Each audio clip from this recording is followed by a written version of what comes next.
আমাদের গ্রামে যারা আইএসএফ করে, আমাদের গ্রামে যারা ওরা বিরোধী দল করে, সবাই ওকে ভালোবাসে। সবাই একসঙ্গে ওরা খেলাধুলো, খাওয়া দাওয়া সবই কিছু করে। সবাই ওকে ভালোবাসে, আমাদেরকেও ভালোবাসে। যারা এখানে আইএসএফ করে, যে আইএসএফের পঞ্চায়েত মেম্বার থেকে শুরু করে যারা আছে, সবাই ভালোবাসে। কিন্তু আমার ধারণা আইএসএফের এটা কাজ না, ওটা গোষ্ঠীকন্দলের কাজ। ওরা তৃণমূলের লোকেরাই ওরা খুন করেছে, এটা আমার মত। এমএলএ সাহেব ওকে যথেষ্ট শ্রদ্ধা করে, ভালোবাসে, ওকে উপরে নিয়ে যাচ্ছে। তার আমার ধারণা এটাই। আমি ওকে বারবার বুঝিয়েছি যে দেখ, তুই বড় বড় নেতা থাকতে তুই নেতা না, কর্মী। আর তোর এত এইরকম জায়গায় তুই চলে যাচ্ছিস।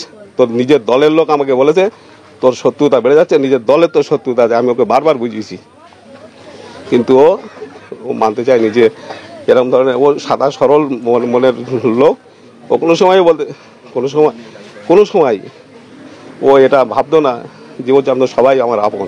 কিন্তু আমাকে বলেছে, ওর দলের লোকই আমাকে বলেছে যে বড়দা, ছোট ভাইকে একটু ভালো সাবধানে চলতে বলো, নিজের দলের লোকের শত্রু। আমি ওকে বুঝিয়েছি বারবার। এটা ওর পরিবারের লোকের কথাবার্তা, এইটাতে আমি একদম সহমত নই।